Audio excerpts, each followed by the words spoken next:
വിവരങ്ങളും അതിനെപ്പറ്റിയുള്ള അറിവും കൂടി വരുന്നുണ്ട്, അതിനെപ്പറ്റി ഡിമാൻഡും കൂടി വരുന്നുണ്ട്. എന്നാൽ അതിനെ പറ്റിയിട്ടുള്ള ബേസിക് കൺസെപ്റ്റ്സും അതിനോട് നമുക്ക് എന്ത് ഗുണങ്ങളുണ്ട്, അത് ഏത് സാഹചര്യങ്ങളിൽ നമുക്കത് യൂസ് ചെയ്യാൻ പറ്റും എന്ന കാര്യങ്ങൾ നമുക്ക് വേണമെങ്കിൽ ഇന്ന് ഡിസ്കസ് ചെയ്യാം. പഠിക്കുന്ന കാലത്ത് ആദ്യം എൻ്റെ ട്രെയിനിങ്ങിൽ ഞങ്ങളെല്ലാവരും പഠിപ്പിച്ചിരുന്നത് ഓപ്പൺ ശസ്ത്രക്രിയ വിധം ഓപ്പറേഷൻ ചെയ്യാനും ട്രീറ്റ്മെൻറ്റ് നടത്താനായിരുന്നു ആദ്യം പഠിപ്പിച്ചിരുന്നത്. 1990s മുംബൈയിൽ പഠിക്കുന്ന സമയത്ത് ഈ കീ ഹോൾ സർജറി പോപ്പുലറായി കൊണ്ട് വന്നിരുന്നത്. അന്ന് കാലത്ത് എനിക്കും അതിനെപ്പറ്റി കംപ്ലീറ്റ്ലി അതിനെപ്പറ്റി ഒരു ബോധ്യമായിട്ടുണ്ടായിരുന്നില്ല.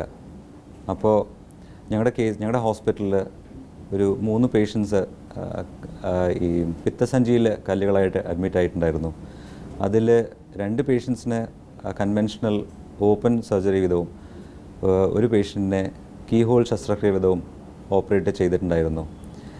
അടുത്ത ദിവസം രാവിലെ റൗണ്ട്സിന് പോയപ്പോൾ 3 പേഷ്യൻ്റോട് എണീച്ചിരിക്കാൻ പറഞ്ഞപ്പോൾ ഓപ്പൺ സർജറി ചെയ്ത 2 പേഷ്യൻസ് വളരെ ബുദ്ധിമുട്ടായിട്ടും വേദനയോടാണ് ബെഡിൽ എഴുന്നേച്ചിരുന്നത്. എന്നാൽ കീ ഹോൾ ശസ്ത്രക്രിയ ചെയ്ത പേഷ്യൻ്റ് ഓൾറെഡി ബെഡിൽ എഴുന്നേച്ചിരുന്നിട്ട് ഭക്ഷണമൊക്കെ കഴിക്കുമായിരുന്നു.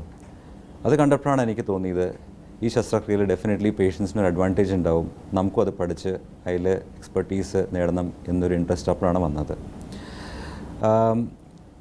കീ ഹോൾ സർജറിയുടെ ബേസിക് കൺസെപ്റ്റ് എന്താണെന്ന് വെച്ചാൽ, നമ്മൾ വയറ്റിൻ്റെ ഉള്ളിലോ അല്ലെങ്കിൽ ശരീരത്തിൻ്റെ ഉള്ളിലോ ഒരു ഓപ്പറേഷൻ ചെയ്യുമ്പോൾ ആ സ്ഥലത്തേക്ക് എത്താനുള്ള മുറിവ് അല്ലെങ്കിൽ ഡാമേജ്, ടിഷ്യൂ ഡാമേജ് കുറയ്ക്കുക എന്നാണ്.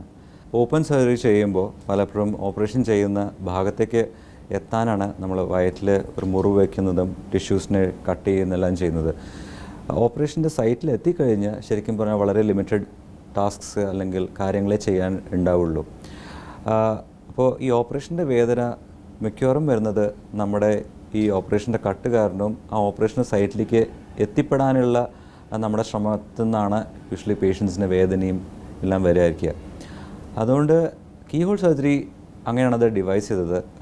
നമ്മളൊരു ചെറിയ ദ്വാരത്തിൽ കൂടെ ഒരു ഹൈ റെസൊല്യൂഷൻ ടെലസ്കോപ്പും ക്യാമറയും വയറ്റിനുള്ളിൽ കയറ്റിക്കഴിഞ്ഞാൽ ഓപ്പറേഷൻ ചെയ്യുന്ന ഭാഗം നമുക്ക് ആ ക്യാമറ വിധം നമുക്കൊരു ഹൈ റെസൊല്യൂഷൻ TV സ്ക്രീനിൽ കാണാം. ചെറിയ വേറെ 3-4 ഇൻസിഷൻസ് ത്രൂ നമുക്കൊരു താക്കോൽ ദ്വാരങ്ങളൊക്കെ ഇൻസ്ട്രുമെൻറ്റ്സ് ഇട്ടിട്ട് വയറ്റിൻ്റെ ഉള്ളിൽ ചെയ്യാനുള്ള കാര്യം അതേപോലെ പഴയ വിധത്തിൽ തന്നെ നമുക്ക് പേഷ്യൻറ്റിന് വേദനയും മുറിവും കുറഞ്ഞിട്ട് ചെയ്യാം എന്നൊരു കൺസെപ്റ്റ് കൊണ്ടാണ് കീ ഹോൾ സർജറി അല്ലെങ്കിൽ ലാപ്രോസ്കോപ്പിക് സർജറി പോപ്പുലറൈസ് ആയിപ്പോയത്. ഇന്നത്തെ കാലത്ത് പണ്ട് ഓപ്പൺ ഓപ്പറേഷൻ വിധം ചെയ്തിരുന്ന പല ഓപ്പറേഷൻസും സ്റ്റാൻഡേർഡായിട്ട് കീ ഹോൾ വിധമാണ് ചെയ്യുന്നത്. ഇതിൽ മുഖ്യമായി പറയാൻ എന്ന് വെച്ചാൽ പിത്തസഞ്ചിയുടെ കല്ലിൻ്റെ ഉള്ള ഓപ്പറേഷൻ, പിത്തസഞ്ചി റിമൂവ് ചെയ്യുക, പിന്നെ അപ്പൻഡിസൈറ്റിസിന് വേണ്ടപ്പെട്ട ഓപ്പറേഷൻ അപ്പൻഡിക്സ് റിമൂവ് ചെയ്യുക, പിന്നെ പ്ലീഹ വയറ്റിൽ ഒരു ഓർഗനുണ്ട്, അതിന് വല്ല പരിക്കേക്ക് അല്ലെങ്കിൽ അതിന് വല്ല അസുഖം ബാധിച്ച് നമ്മുടെ ബ്ലഡ് കൗണ്ട്സൊക്കെ ചേഞ്ച് ആവുകയാണെന്ന് വെച്ചാൽ അതിനുള്ള ശസ്ത്രക്രിയ, പിന്നെ ചെറുകുടലിലും വൻകുടലിലും വയറിലും അസുഖങ്ങൾ വരുമ്പോൾ അതിനുള്ള പല ശസ്ത്രക്രിയ, പിന്നെ ഹെർണിയ വയറ്റിൽ വരുന്ന മസിൽ വീക്ക്നെസ് കാരണം വയറ്റിൻ്റെ ഉള്ളിലത്തെ കണ്ടൻസ് പുറത്തേക്ക് പ്രൊജക്റ്റ് ചെയ്ത് വരുന്ന ഒരു അസുഖമാണ് ഹെർണിയ. അതിനുള്ള ഓപ്പറേഷനും ഇന്ന് പലവിധവും നമ്മൾ കീ ഹോൾ സർജറി വിധം സക്സസ്ഫുള്ളി ചെയ്തു വരുന്നുണ്ട്. പേഷ്യൻസ് എപ്പോഴും ചോദിക്കുന്നത് ഇപ്പോൾ കീ ഹോൾ സർജറിയും ഓപ്പൺ സർജറിയും കമ്പയർ ചെയ്യുമ്പോൾ സേഫ്റ്റിയെക്കുറിച്ചാണ് ചോദിക്കുന്നത്. അപ്പോൾ അതിന് എനിക്ക് ഇത്രേ പറയാനുള്ളൂ. നമ്മൾ കീ ഹോൾ സർജറി വിധം വയറ്റിൻ്റെ ഉള്ളിൽ ചെയ്യുന്ന ഓപ്പറേഷനും ഓപ്പൺ സർജറി വിധം വയറ്റിൻ്റെ ഉള്ളിൽ ചെയ്യുന്ന ഓപ്പറേഷനിലും കൺസെപ്ച്വലി അല്ലെങ്കിൽ ശരിക്കും നമ്മൾ ഉള്ളിൽ ചെയ്യുന്ന കാര്യങ്ങളിൽ വലിയ വ്യത്യാസമില്ല. നമ്മൾ അതിൽ കോംപ്രമൈസ് ഒട്ടും ചെയ്യുന്നില്ല. കീ ഹോൾ സർജറിയിൽ എസെൻഷ്യലി പേഷ്യൻസിൻ്റെ നോർമൽ ടിഷ്യൂസിനെ ഡാമേജ് ചെയ്യാണ്ട് നമ്മൾ വയറ്റിൻ്റെ ഉള്ളിൽ കിടക്കാൻ ശ്രമിക്കുകയാണെന്നല്ലാണ്ട് വേറെ വലിയ മാറ്റങ്ങളൊന്നുമില്ല. ടെക്നിക്കൽ കുറച്ച് മാറ്റങ്ങൾ ഉണ്ടായിന്ന് വരും, പക്ഷേ ബേസിക് പ്രിൻസിപ്പിൾസും കൺസെപ്റ്റ്സും സെയിം ആയതുകൊണ്ട് സേഫ്റ്റി നമ്മൾ കോംപ്രമൈസ് ചെയ്യുന്നില്ല. പിന്നെ ഓഫ് കോഴ്സ് ഒരു പേഷ്യൻറ്റിന് ഓപ്പറേറ്റ് ചെയ്യാനുള്ള കീ ഹോൾ സർജറി ചെയ്യാനുള്ള ടെക്നീക്സ് പഠിച്ചു വരുന്ന സർജൻസ് അതിനുള്ള അഡിക്വേറ്റ് ട്രെയിനിങ് അക്വയർ ചെയ്തിട്ടുണ്ടാവും. അത് പഠിക്കാനുള്ള സ്ഥലത്ത് പോയിട്ട് അതെല്ലാം പഠിച്ചു വന്നിട്ടുണ്ടാവും, അഡിക്വേറ്റ്ലി ക്വാളിഫൈഡ് ആയിരിക്കും. അതിന് വേണ്ടിയിട്ടുള്ള സേഫ്റ്റി കാര്യങ്ങളും എല്ലാം അവർക്ക് നല്ലവിധം അറിയുന്നുണ്ടാവും. അതൊക്കെ വേണ്ട പോലെ ചെയ്തിട്ട് തന്നെ ഈ ഓപ്പറേഷൻ ചെയ്യാറുള്ളൂ. അതുകൊണ്ട് സേഫ്റ്റി ഒരു കൺസേൺ അല്ല. പിന്നെ പലരും ചോദിക്കുന്നത് എഫക്റ്റീവ് ആണോ, പണ്ട് ഓപ്പൺ ചെയ്യുന്ന മാതിരി തന്നെ ഇപ്പോഴും നമുക്ക് സെയിം റിസൾട്ട്സ് കിട്ടുമോ എന്ന് ചോദിച്ചാൽ അതിനൊരു സംശയമില്ല. എഫിക്കസിയും അല്ലെങ്കിൽ എഫക്റ്റീവ്നെസ്സും സേഫ്റ്റിയും കോംപ്രമൈസ് ചെയ്തിട്ടുള്ള ഒരു കാര്യവും ഒരു ഡോക്ടറും ഇന്നത്തെ കാലത്ത് ചെയ്യാറില്ല. അതുകൊണ്ട് അതും ഒരാൾ പറഞ്ഞിട്ട് മാത്രമല്ല, ഇതിന് ഇൻ്റർനാഷണലി ജേർണൽസിലും പേപ്പേഴ്സിലായിട്ട് അഡിക്വേറ്റ് എവിഡൻസ് ഉള്ള കേസസിന് മാത്രമേ കീഹോളായിട്ട് സർജറി പ്രൊവൈഡ് ചെയ്യാറുള്ളൂ. അങ്ങനെ അത് ഒരു ഉദാഹരണമായി പറയുകയാണെന്ന് വെച്ചാൽ, പണ്ട് ഈ വൻകുടലിലൊക്കെ ക്യാൻസർ ബാധിച്ച പേഷ്യൻസിന് ഓപ്പൺ സർജറി മാത്രമേ ചെയ്യാറുള്ളൂ. കുറേ കാലം അവർ കീഹോളായിട്ട് ഓപ്പറേഷൻ ചെയ്താൽ ശരിയാവുമോ എന്നുള്ള ഒരു ഡൗട്ട് ഉണ്ടായിരുന്നു. എന്നാൽ ഇന്നത്തെ കാലത്ത് കുറേ കാലം ട്രയൽ സെൻറ്റേഴ്സിൽ റാൻഡമൈസ് കൺട്രോൾ ട്രയൽസ് ചെയ്ത് നോക്കിയിട്ട് ഇന്നിപ്പോൾ അത് ബോധ്യമായിരിക്കും എല്ലാവർക്കും.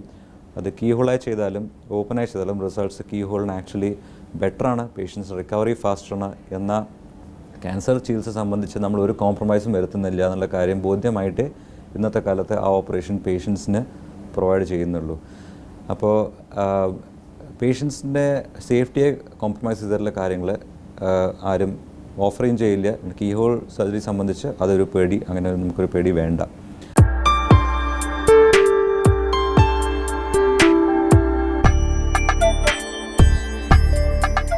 അഡ്വാൻറ്റേജസ് എന്താണെന്ന് ചോദിച്ചു കഴിഞ്ഞാൽ, മെയിൻ അഡ്വാൻറ്റേജ് കീഹോൾ സർജറിയിൽ നമ്മുടെ വയറ്റിൻ്റെ ഉള്ളിൽ കയറാനോ അല്ലെങ്കിൽ ഉള്ള ഓപ്പറേഷൻ ചെയ്യാനോ കയറുമ്പോൾ നമ്മുടെ നോർമൽ ടിഷ്യൂസിൻ്റെ ഡാമേജ് വളരെയധികം കുറയും.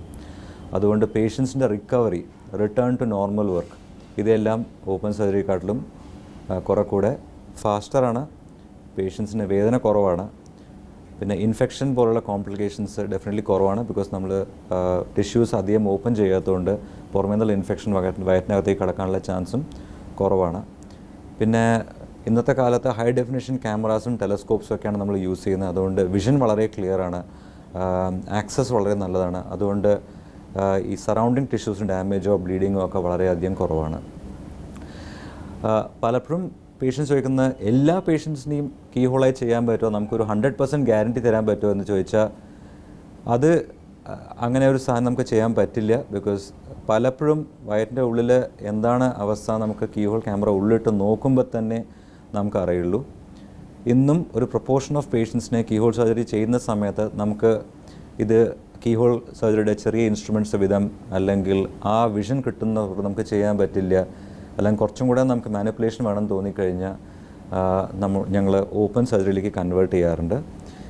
ഇതിൻ്റെ പ്രൊപ്പോർഷൻ വളരെ കുറവാണ്. ഇപ്പോൾ ഒരു പിത്തസഞ്ചിയുടെ റിമൂവൽ ഓപ്പറേഷൻ എന്ന് പറഞ്ഞാൽ അതിൽ നിന്നൊക്കെ 95% പേഷ്യൻസിനെ കീഹോളായി ചെയ്യാൻ പറ്റാറുണ്ട്. ഒരു 3 to 5% പേഷ്യൻസിനെ ഞങ്ങൾക്ക് ഓപ്പണായിട്ട് കൺവേർട്ട് ചെയ്യേണ്ടി വരാറുള്ളൂ. ഇതിന് കോമൺ റീസൺസ് എന്ന് പറഞ്ഞാൽ ജന്മനാലെ ചില അനാറ്റമിക്കൽ വേരിയേഷൻസ്, എന്നാൽ ഉള്ളിലത്തെ സ്ട്രക്ചറിൽ വേരിയേഷൻസ് ചിലർക്ക് ഉണ്ടാവാം. നമുക്ക് എല്ലാവർക്കും ചെറുതായിട്ട് വ്യത്യസ്തമാവാനുള്ള അധികാരമുണ്ട്, നേച്ചർ അത് ചെയ്യും. അപ്പോൾ അങ്ങനെ വല്ല ചേഞ്ചസ് കണ്ടാൽ നമുക്ക് ചിലപ്പോൾ അതിനെ ക്ലാരിഫൈ ചെയ്യാൻ ഓപ്പൺ ചെയ്യേണ്ടി വരും. ചിലർക്ക് ഇൻഫെക്ഷൻ കാരണം ഭയങ്കര തഴമ്പ് പിടിച്ച് ഉള്ളിരിക്കുകയായിരിക്കും. അങ്ങനത്തെ സിറ്റുവേഷൻ ചിലപ്പോൾ ഈ കീഹോളിൽ ചെറിയ ഇൻസ്ട്രുമെൻറ്റ്സ് കൊണ്ട് അതിനെയൊക്കെ ഓപ്പൺ ചെയ്യാനോ അല്ലെങ്കിൽ അവിടുത്തെ സ്ട്രക്ചേഴ്സ് ക്ലിയർ ഐഡൻറ്റിഫൈ ചെയ്യാനോ ബുദ്ധിമുട്ടുണ്ടാവും. അപ്പോൾ അങ്ങനെ സിറ്റുവേഷനിൽ സേഫ്റ്റി കോംപ്രമൈസ് ചെയ്യാണ്ട് അപ്പോൾ നമ്മൾ അതിനെ ടെക്നിക്ക് മാറ്റിയിട്ട് ചിലപ്പോൾ ഓപ്പൺ ചെയ്യേണ്ടി വന്നു വരും. എംഫസിസ് നമ്മുടെ പേഷ്യൻസിന് സേഫ് സർജറിയും അതിൻ്റെ റിസൾട്ട്സും പ്രൊവൈഡ് ചെയ്യാനാണ്. കീഹോൾ സർജറി ചെയ്യാൻ മാക്സിമം നമ്മൾ ട്രൈ ചെയ്യും. പക്ഷേ അതെല്ലാം നമ്മുടെ എയിം പേഷ്യൻസിന് സേഫായിട്ടൊരു ഓപ്പറേഷൻ പ്രൊവൈഡ് ചെയ്യണം നമ്മൾ എയിം. അപ്പോൾ അത് കോംപ്രമൈസ് ചെയ്യാണ്ട് വേണ്ട മാതിരി നമ്മൾ ഓപ്പറേറ്റ് ചെയ്യാറുണ്ട്. പിന്നെ എല്ലാ കേസും കീഹോൾ ചെയ്യാൻ പറ്റുമോ, നമുക്ക് ഓപ്പൺ സർജറിയുടെ യുഗം കഴിഞ്ഞോ എന്നൊക്കെ പലരും ചോദിക്കാറുണ്ട്. അത് കംപ്ലീറ്റ്ലി ശരിയല്ല. ഓപ്പൺ സർജറിക്ക് അതിനായിട്ടുള്ള സ്ഥാനമുണ്ട്. ഇപ്പോൾ പ്രീവിയസ്ലി ഒരു ഓപ്പറേഷൻ കഴിഞ്ഞ പേഷ്യൻ്റാണ്, അല്ലെങ്കിൽ ചില കോംപ്ലിക്കേറ്റഡ് കേസസ് ആയിട്ടുള്ളൊക്കെ സിറ്റുവേഷൻസിൽ നമുക്ക് ഇന്നും ഓപ്പൺ സർജറിയിൽ നല്ലൊരു ഫേം ബാക്ക്ഗ്രൗണ്ട് ഉണ്ടാവേണ്ട ആവശ്യമാണ്. അതിനൊരു ഓപ്പൺ സർജറി വിധേ ചിലതും പല ഓപ്പറേഷൻസും ചെയ്യാൻ പറ്റുള്ളൂ സേഫായിട്ട്. അപ്പോൾ ആ ഒരു വിധം വെച്ച് നോക്കുമ്പോൾ നമുക്ക് ഓപ്പൺ സർജറിയുടെ കാലം കഴിഞ്ഞു എന്ന് ഒട്ടും പറയാൻ പറ്റില്ല. അതിനായിട്ടുള്ള റോളുണ്ട്. എല്ലാ സർജൻസിനും ഒരു ബാലൻസ്ഡ് അപ്രോച്ച് വേണം ട്രീറ്റ്മെൻറ്റിൽ. ആവശ്യമുള്ളവിടെ കീഹോൾ ചെയ്യുക, ആവശ്യമുള്ളവിടെ ഓപ്പൺ സർജറിയിലേക്ക് ചൂസ് ചെയ്യുക അല്ലെങ്കിൽ കൺവേർട്ട് ചെയ്യുക. അങ്ങനെ ആകുമ്പോഴാണ് പേഷ്യൻസിന് മാക്സിമം സേഫ്റ്റിയും കംഫർട്ടും റിക്കവറിയും നമുക്ക് കൊടുക്കാൻ പറ്റുക. അപ്പോൾ ഇന്നത്തെ കാലം ഒരു എക്സ്ക്ലൂസീവ് കാലമായിട്ട് നമുക്ക് കണക്കാക്കാൻ പറ്റില്ല. കീഹോൾ മാത്രമേ ചെയ്യുള്ളൂ എന്നോ അങ്ങനെ. കീഹോൾ സർജറി പഠിക്കാനും അത് സേഫ്ലി പ്രൊവൈഡ് ചെയ്യാനും സർജൻസ് അഡിക്വേറ്റ്ലി ട്രെയിൻ ചെയ്യണം. അവരുടെ ബേസിക് ട്രെയിനിങ് ഭാഗമായിട്ട് അതിന് ഇൻക്ലൂഡ് ആവുന്നുണ്ട്, അത് ചെയ്യും വേണമെന്നാണ് എൻ്റെ ഒപ്പീനിയൻ. എന്നിട്ട് ഓപ്പൺ സർജറി നല്ല എക്സ്പോഷർ സർജൻസിന് വേണം. ഇത് രണ്ടെണ്ണം കൂടെ ആകുമ്പോഴാണ് ഇന്നത്തെ കാലത്ത് ഒരു മോഡേൺ സർജിക്കൽ സർവീസ് നമുക്ക് ക്ലിയർലി ആൻഡ് സേഫ്ലി ഡെലിവർ ചെയ്യാൻ പറ്റുക. അപ്പോൾ കീഹോൾ സർജറി യൂസ് ചെയ്യാൻ താല്പര്യമുള്ള പേഷ്യൻറ്റിനോട് അതേ ഞാൻ പറയുള്ളൂ. എന്നൊരു നല്ല അപ്രോച്ചാണ് അത്.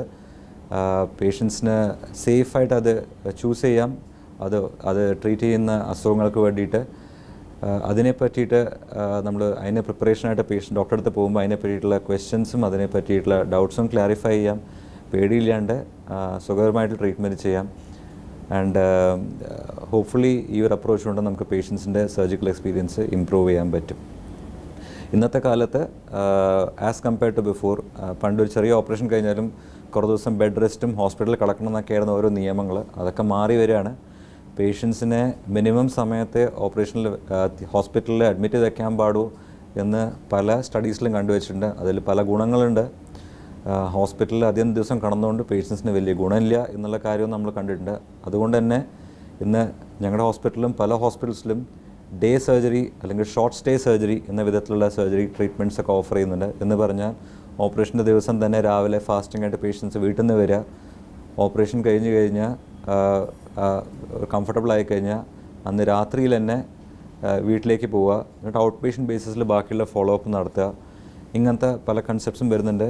ഇതിൽ പേഷ്യൻസിന് പല ഗുണങ്ങളുണ്ട്. സേഫറാണ്, പേഷ്യൻസിന് സ്വന്തം വീടിൻ്റെ കംഫർട്ടിൽ റിക്കവർ ചെയ്യാം. പിന്നെ ഹോസ്പിറ്റൽ അക്വയർഡ് ഇൻഫെക്ഷൻസ്, വേറെ പേഷ്യൻസിന് നമുക്ക് കിട്ടുന്ന ഇൻഫെക്ഷൻസ് എല്ലാം കുറയ്ക്കാം.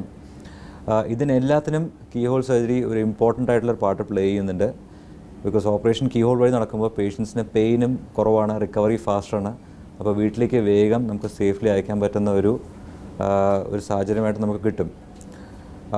അതുകൊണ്ട് അങ്ങനെ ഒരു വിധം ട്രീറ്റ്മെൻറ്റ് പ്രൊവൈഡ് ചെയ്യാനും കീഹോൾ സർജറി നമുക്ക് ഫെസിലിറ്റേറ്റ് ചെയ്യുന്നുണ്ട്. അപ്പോൾ അങ്ങനെ ഒരു ഓപ്ഷൻ ഉണ്ടെങ്കിൽ അതും പേഷ്യൻസിന് ചൂസ് ചെയ്യാം.